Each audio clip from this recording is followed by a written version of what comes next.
하나님의 말씀 출애굽기 40장 1절부터 38절 말씀입니다.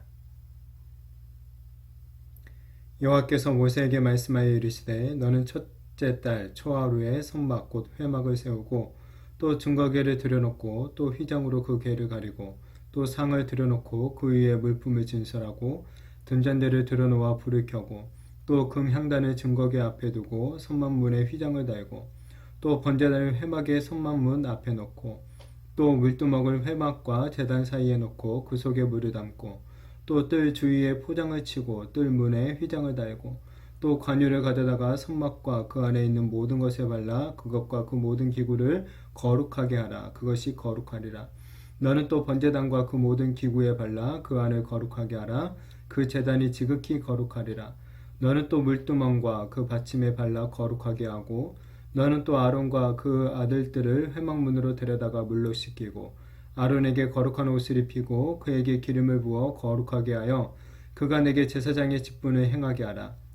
너는 또 그 아들들을 데려다가 그들에게 겉옷을 입히고 그 아버지에게 기름을 부은 같이 그들에게도 부어서 그들이 내게 제사장의 직분을 행하게 하라.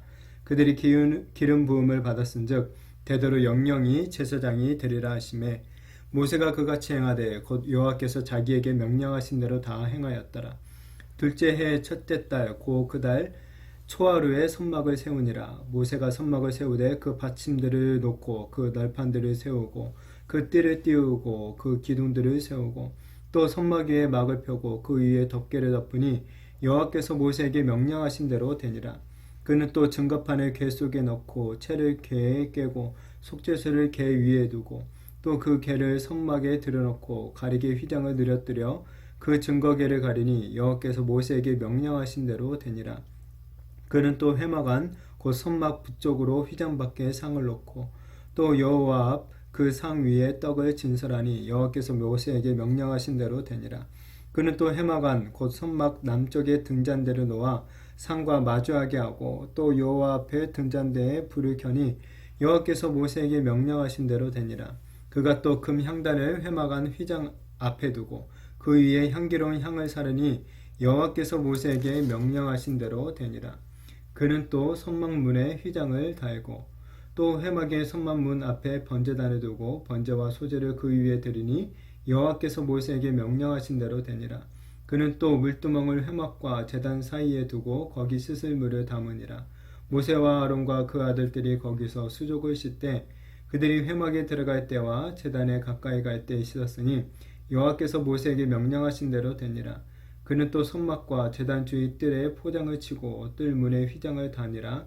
모세가 이같이 역사를 마치니 구름이 회막에 덮이고 여호와의 영광이 선막에 충만하며 모세가 회막에 들어갈 수 없었으니 이는 구름이 회막 위에 덮이고 여호와의 영광이 선막에 충만함이었으며 구름이 선막 위에서 떠오를 때에는 이스라엘 자손이 그 모든 행진하는 길에 앞으로 나아갔고 구름이 떠오르지 않을 때에는 떠오르는 날까지 나아가지 아니하였으며 낮에는 여호와의 구름이 선막 위에 있고 밤에는 불이 그 구름 가운데에 있음을 이스라엘의 온 족속이 그 모든 행진하는 길에서 그들의 눈으로 보았더라. 아멘. 오늘은 출애굽기를 마무리하는 이 40장을 보고 있는데 이 40장에는 이 선막을 봉헌하고 있는 그 장면을 보여줍니다. 그러면서 이제 마지막에 선막에 하나님의 영광이 충만히 임재하고 그리고 선막에 뜬 구름을 따라서 이스라엘 백성들이 이제 나아가는 그런 모습들을 보여주고 있죠. 이 출애굽기 후반부부터 이제 계속 이 선막에 관한 이야기가 계속 나왔었는데 이제 마무리가 되고 있죠.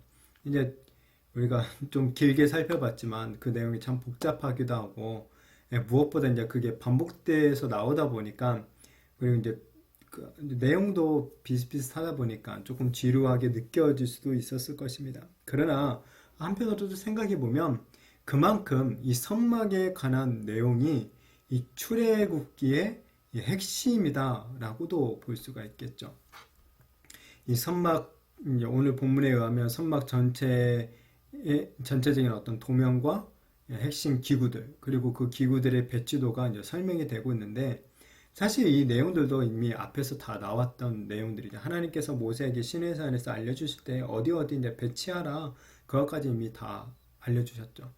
자, 그런데 이제 여기서 우리가 좀 보고자 하는 이 어구가 있는데 그게 뭐냐면 계속해서 이제 반복해서 나오는데 여호와께서 모세에게 명령하신 대로 이 되니라라는 이 말이 계속 표현이 나오고 있습니다. 이것은 이 선막의 모든 것들이 하나님께서 명령하신 대로 곧 하나님께서 그러니까 시내산에서 모세에게 보여주신 양식 그대로 이 선막이 지어졌다. 또 기구들이 배치가 되었다라는 것을 의미해 주고 있죠.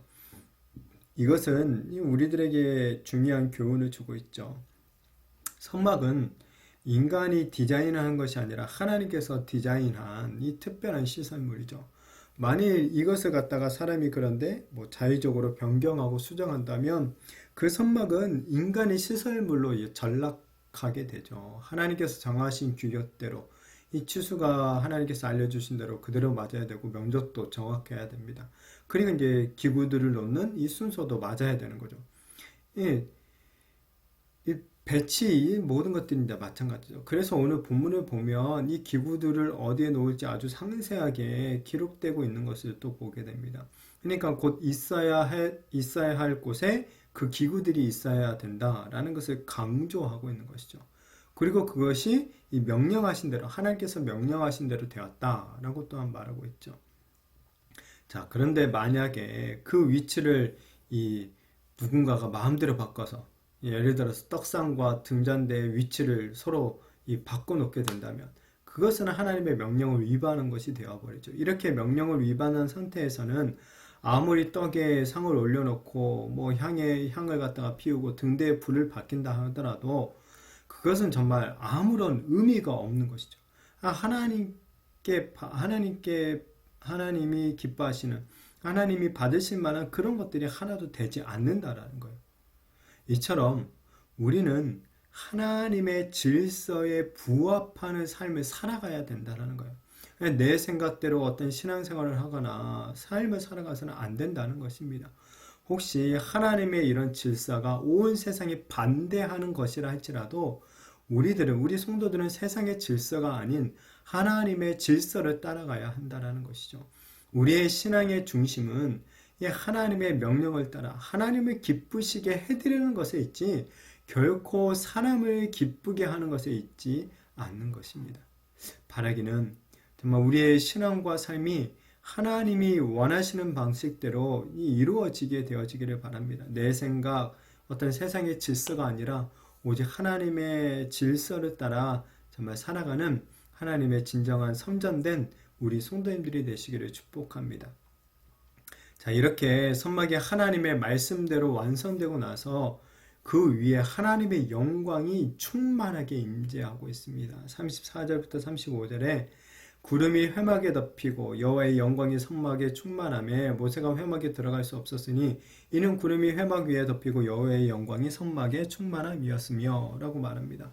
이 선막에 나타난 하나님의 영광이 얼마나 압도적이었는지 심지어 모세도 선막 안으로 들어갈 수 없었다고 합니다. 모세는 어떤 사람입니까? 이 모세는 하나님과 대면했던 사람입니다.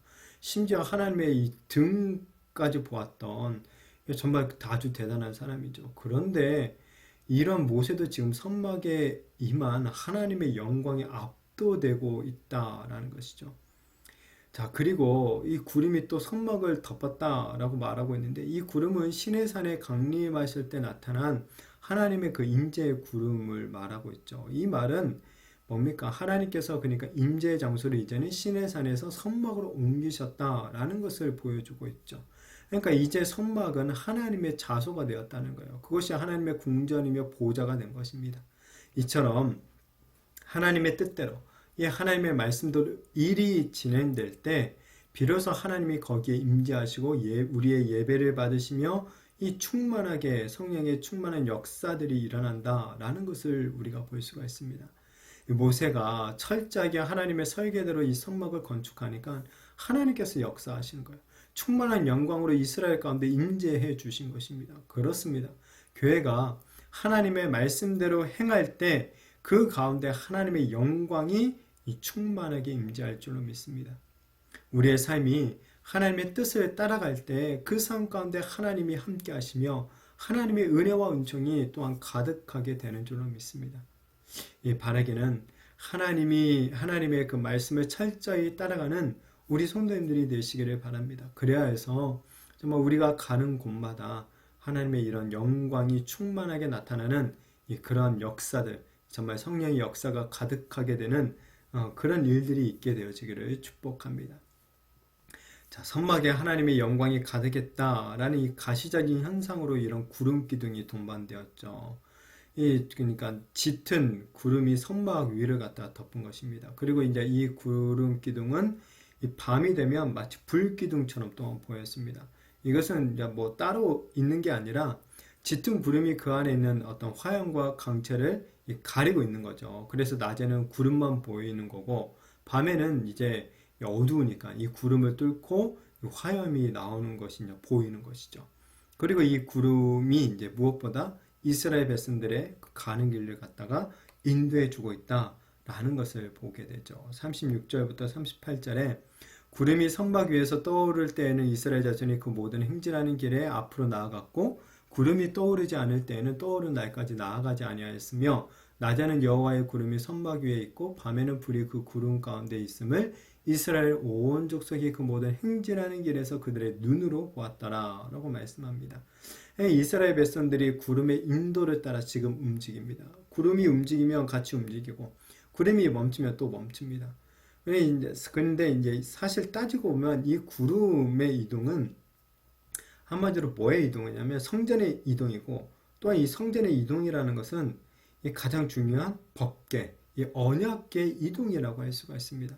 그러니까 이것은 무엇을 이야기합니까? 이스라엘 백성들이 지금 철저하게 이 구름 중심의 삶, 선막 중심의 삶, 이 법계 중심의 삶을 살아갔다라는 것을 보여주고 있죠. 이처럼 이 교회는 구름 기둥의 인도함을 받는 그런 공동체가 되어야 합니다. 우리의 인생은 광야와 같은 나그네 인생길을 걷고 있죠. 우리에게 이 광야의 지리에 대한 어떤 익숙한 지식과 어떤 경험 이런 것도 중요하고 어떤 이 광야를 여행하는 가운데 여행을 하기 위한 어떤 철저한 채비, 능력 이런 것도 참 필수적입니다. 그러나 그것이 우리 나그네 인생길, 우리 광야 여정의 성공을 보장해 주는 것은 아니라는 거예요. 이 광야 여정의 성공은 바로 하나님의 구름에 달려있다라는 것을 우리가 보게 됩니다. 곧 하나님의 선막, 하나님의 말씀에 우리 인생의 성공이 달려있는 줄로 믿습니다. 우리 성도들은 이 말씀의 인도함을 받아야 합니다. 말씀이 가라면 가는 거고 말씀이 서라면 서야 되는 것입니다. 이것이 바로 하나님의 구원을 받은 백성들의 삶이라는 거예요. 날마다 이 말씀의 인도함을 받는 우리 성도님들이 되시기를 축복합니다. 말씀의 인도함을 받는 인생은 영원한 생명을 보장받습니다. 정말 원하기는 하나님의 이 말씀의 인도를 따라 광야와 같은 이 나그네와 같은 우리 인생길을 걸어감으로 인하여서 결국에는 우리가 영원한 하나님 나라에 들어가게 되는 정말 저와 우리 모든 성도님들이 되시기를 예수님의 이름으로 축복합니다.